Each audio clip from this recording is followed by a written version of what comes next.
Pitutur luhur déning Windarti.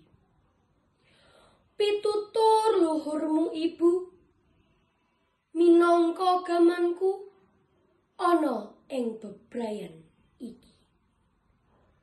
Mungsuh-mungsuhku katon ayu-ayu, ngawe-awe lan gumuyu. Pitutur luhurmu ibu, dadi benteng ragaku, bakal njaga lakuku saben wayah lan wektu.